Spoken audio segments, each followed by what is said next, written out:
नज़रीन आवाज़ न्यूज़ में भलीकार आया बिशारा सुमरो नज़र में जनासी ख़ास खबर।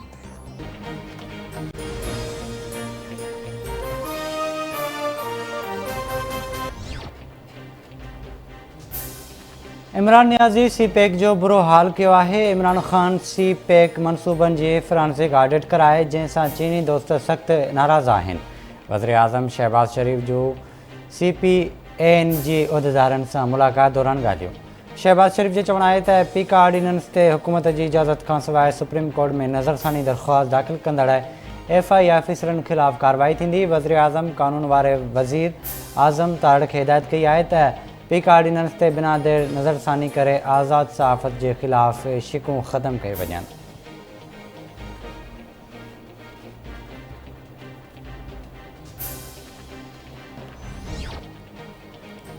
सिंध में पानी की खोट संगीन सूरत हाल इख्तियार करे वरिती। सखर बैराज में पानी की खोट 50% खां वधी वई। कराची वासियुनि लाइ किंजर ढंढ में रुगो 2 ॾींहंनि जो पानी बचियो आहे। सखर गुडू ऐं कोटली बैराजनि वटि पानी की खोट सबबि वाहन ऐं केनाल्स के पानी की फ़राहमी बंद। फसलनि खे सख़्त नुक़सान पहुचण जो ख़दशो। आबादगार परेशान। आपाशी अमलदारनि जो चवणु आहे त अॼु शाम ताईं 3 बैराजनि में पानी की मजमूई खोट 40% ताईं पहुची वेंदी। मथाइनि वारनि इलाइक़नि में बरसातूं न पवण सबबि ज़रई पाणी सां गॾु पीअण जे पाणी जो बहिरान पैदा थी सघे थो।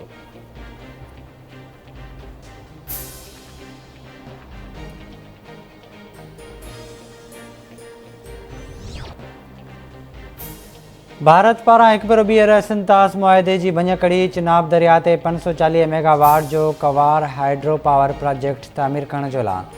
पाकिस्तान भारत के ऐलान ते ख़दशनि जो इज़हार करे छॾियो। इंडस वाटर कमीशन के ज़रियनि मूजिब पाकिस्तान भारत के तकरारी मनसूबो शुरू करण के ऐलान ते ख़त लिखंदो।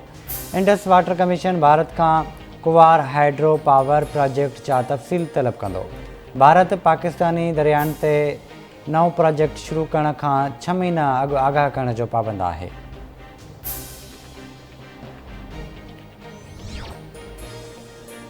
वज़ीर आज़म शहबाज शरीफ वापडा chairman lieutenant general Muzammil Hussain की इस्तीफ़ा मंज़ूर करे वरिती। मुज़म्मिल हुसैन इस्तीफ़ा जो सबबु न ॿुधायो हो। गुज़िरियल ॾींहुं वज़ीर आज़म चयो हो त मुज़म्मिल हुसैन क़ाबिल इंसान आहे ऐं वापडा खे संदसि सख़्त ज़रूरत आहे।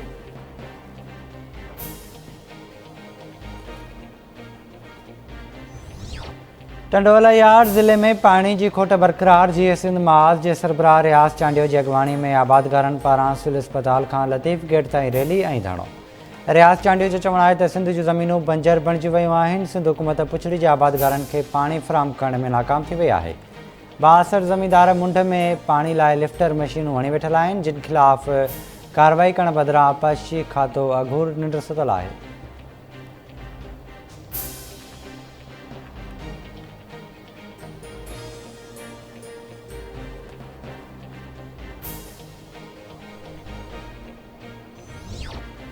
बिरिया तालके में भी ज़रई पानी की खोट शिदत इख्तियार करे वरिती। ज़रई पानी की चोरी भी न रुकजी सघी। नंढा आबादगार परेशान। आबादगारनि जो चवणु आहे त बाअसर आबादगार गरी रिश्वत ऐं ॾाढ ते पाणी चोरी करे रहिया आहिनि जंहिं करे उॾोकार जो शिकार आहिनि।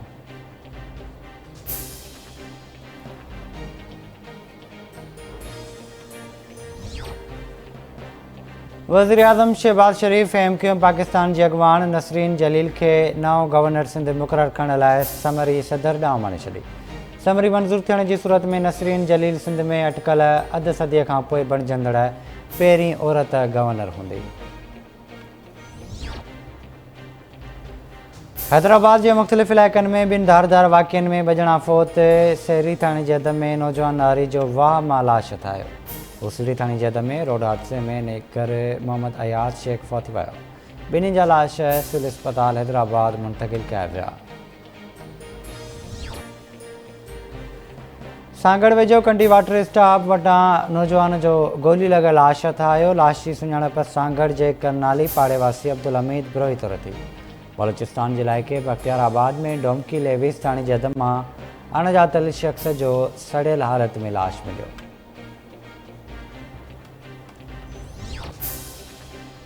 टंडो बागो वेझो ॻोठ लाल मलूक पठान में ॿाड़ी पानी में बुॾी फौत थी वई। ॿाड़ी बेनज़ीर के पानी में कढी अस्पताल मुंतक़िल कयो वियो जिते डॉक्टरनि फौत थियण की तस्दीक कई।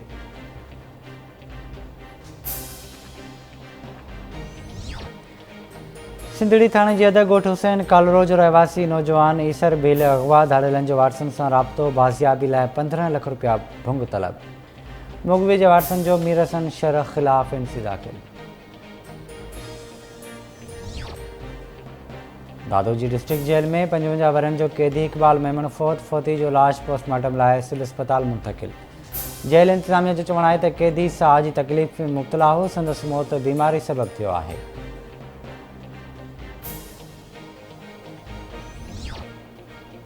मुबारकपुर में मदरसे वेंदे ॻोठ दीन मोहम्मद टांवरी जा रहवासी तालिब इल्म अब्दुल बासित साद ऐं मोहम्मद आमिर पुरस्कार नमूने गुम थी विया। संदन वारस परेशान। खैरपुर भरिसां उबड़े जो रहवासी नौजवान मोहम्मद तलाल बुगटी पुरस्कार नमूने गुम।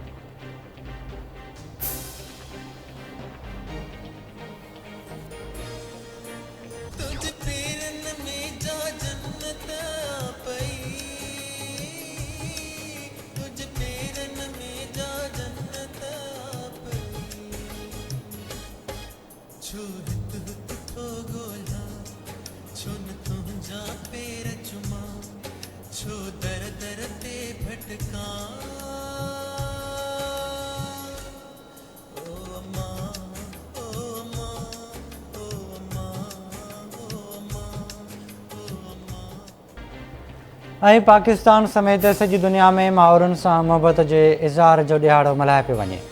सिंध में बि जीजल अमड़ खे भेटा पेश करण लाइ तक़रीबूं मुनक़द करण जो सिलसिलो जारी।